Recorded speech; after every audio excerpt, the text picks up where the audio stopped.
Divisi Spermatophyta. Spermatophyta atau tumbuhan biji merupakan tumbuhan yang menghasilkan biji sebagai alat perkembangbiakan. Tubuhnya berkormus, memiliki alat kelamin yang jelas dan menghasilkan embrio.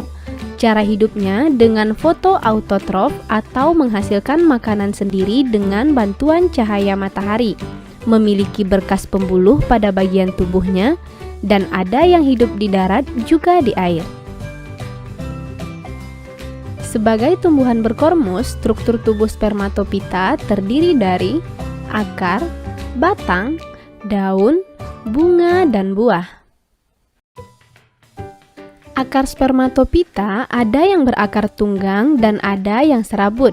Sel akarnya sudah mengalami diferensiasi menjadi epidermis, korteks, serta silinder pusat yang di dalamnya terdapat xilem dan phloem. Batang Spermatophyta ada yang merayap, condong, tegak, dan berbaring. Sel batangnya juga sudah mengalami diferensiasi menjadi epidermis, korteks, dan silinder pusat serta xilem dan phloem. Sedangkan bagian daunnya memiliki tulang daun dengan beragam bentuk dan ukuran. Sel daun sudah mengalami diferensiasi menjadi epidermis dan mesofil. Mesofil tersusun atas jaringan tiang dan bunga karang. Nah, teman-teman, berikut ini catatan struktur tubuh Spermatophyta.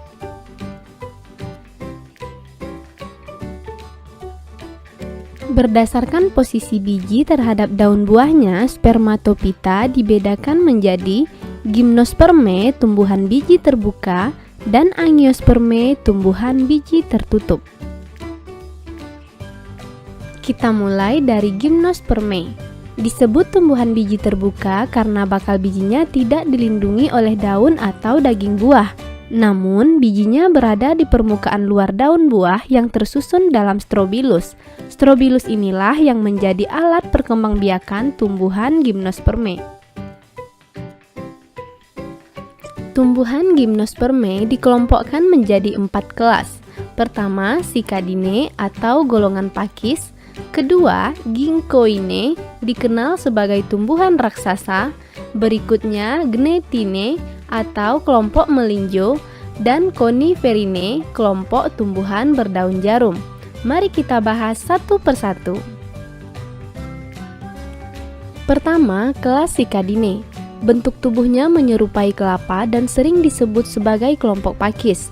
Batangnya berbentuk tiang dan jarang bercabang. Daun tersusun dalam roset batang. Daun majemuk menyirip dan daun mudanya menggulung seperti paku. Sporofil tersusun atas strobilus jantan dan betina. Pada umumnya berumah satu, artinya dalam satu pohon terdapat bunga jantan dan bunga betina. Tetapi ada juga yang berumah dua. Dalam satu pohon hanya memiliki bunga jantan atau bunga betina saja. Contoh tumbuhan kelas ini adalah Cycas rumpi dan Zamia floridana. Dan beginilah bentuk strobilus jantan dan betina pada Cycas rumpi.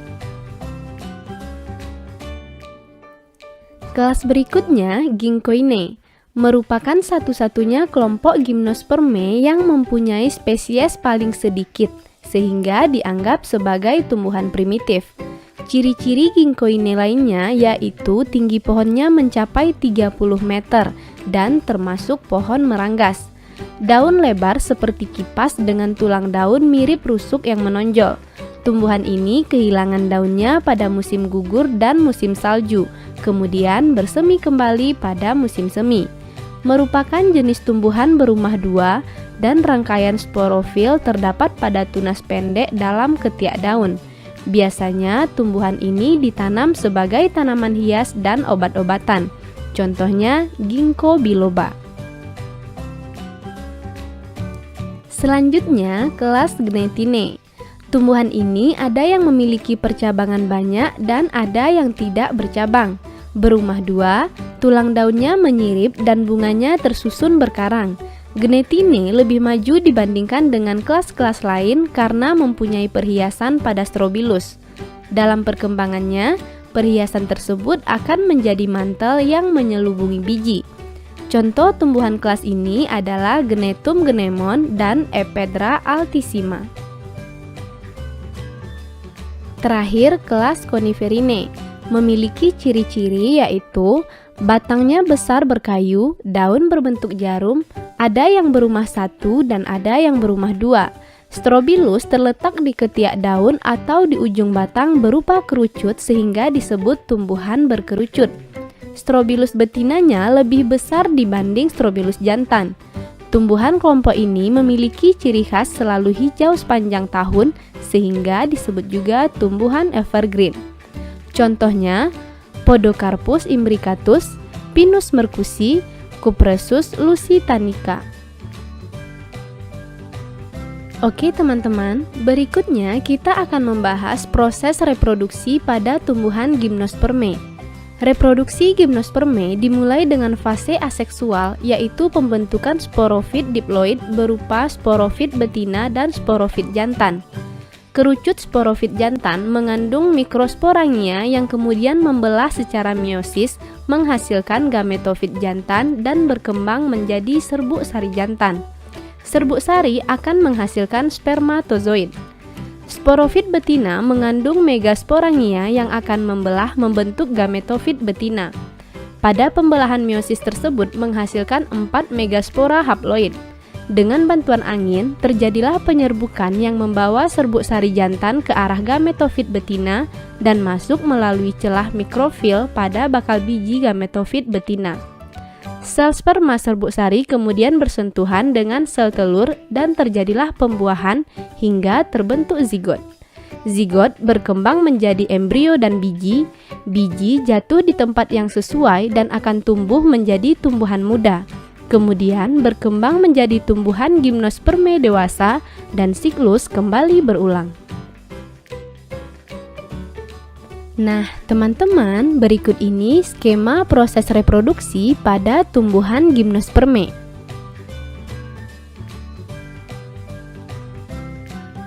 Sebagai tumbuhan autotrof, tumbuhan Gymnospermae tentu memiliki banyak manfaat dalam kehidupan kita.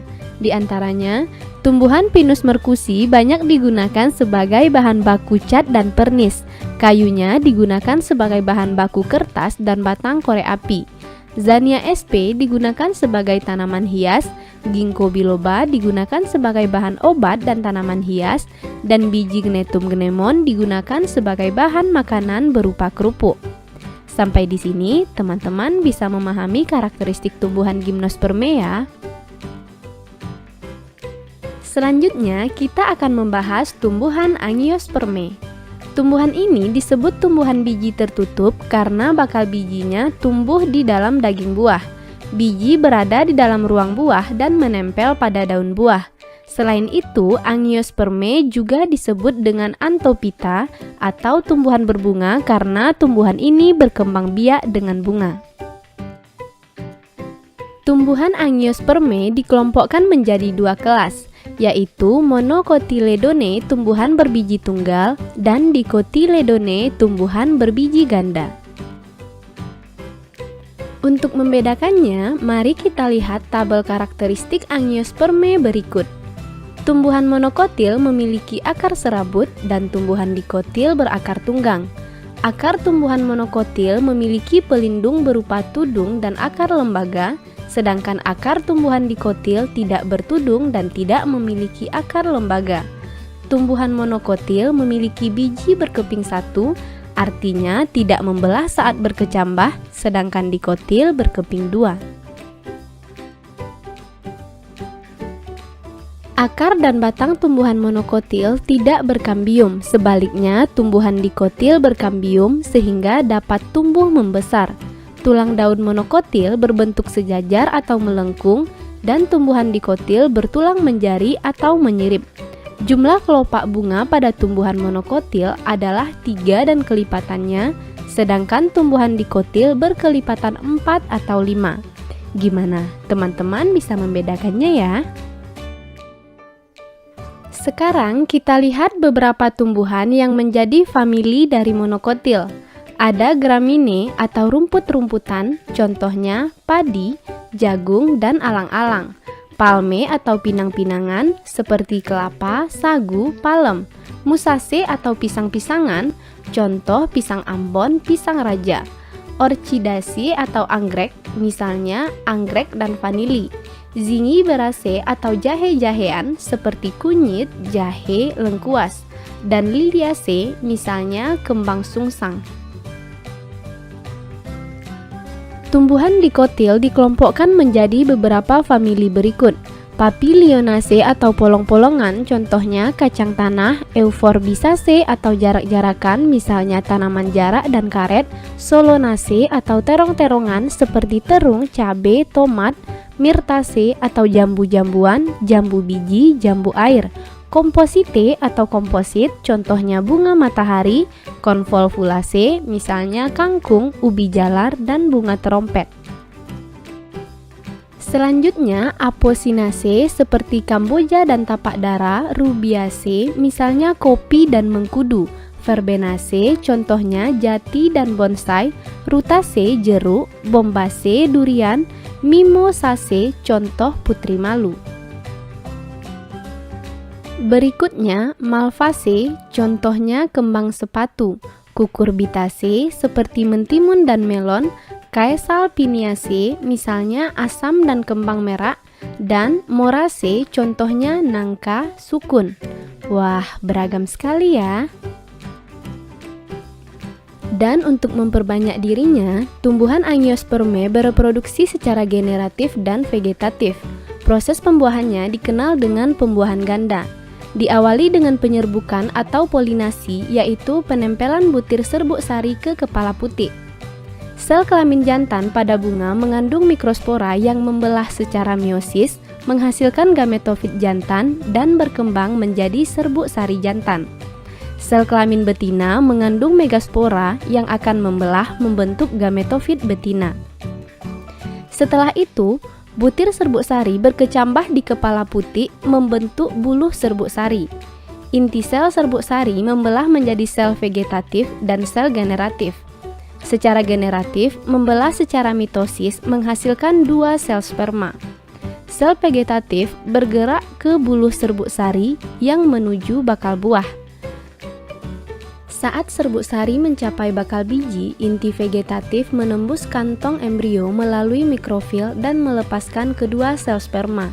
Satu sel sperma atau inti sel generatif 1 membuahi sel telur membentuk zigot. Sel sperma lainnya atau inti sel generatif 2 membuahi 2 inti kandung lembaga sekunder sehingga terbentuk sel triploid. Sel ini akan membelah membentuk jaringan penyimpan cadangan makanan yang disebut endosperma. Endosperma menyediakan makanan bagi embrio yang berkembang dari zigot. 2 peristiwa fusi terjadi antara sel sperma dengan sel telur, dan sel sperma dengan inti kandung lembaga sekunder inilah yang dikenal dengan pembuahan ganda pada Angiospermae. Proses selanjutnya adalah perkembangan biji menjadi tumbuhan muda. Kemudian tumbuh menjadi Angiospermae dewasa dan siklus kembali berulang. Nah, teman-teman, berikut ini skema proses reproduksi pada tumbuhan Angiospermae. Dengan jumlah familinya yang beragam, tumbuhan Angiospermae juga memiliki banyak manfaat. Di antaranya, serat tanaman kapas digunakan sebagai bahan pakaian, kayu jati sebagai bahan bangunan dan perabotan rumah tangga, lada dan cengkeh sebagai rempah-rempah, eceng gondok banyak dimanfaatkan untuk pakan ternak, sebagai bahan obat-obatan seperti pinang untuk obat cacing, lidah buaya menjadi obat luka dan radang kulit, sambiloto mengatasi diabetes, dan rumput teki bisa meredakan nyeri lambung. Kelapa sawit, tebu, tembakau diolah untuk industri, dan beragam buah-buahan yang dapat dikonsumsi sebagai sumber vitamin. Nah, itulah karakteristik dan manfaat Angiospermae dalam kehidupan kita. Semoga teman-teman bisa paham ya.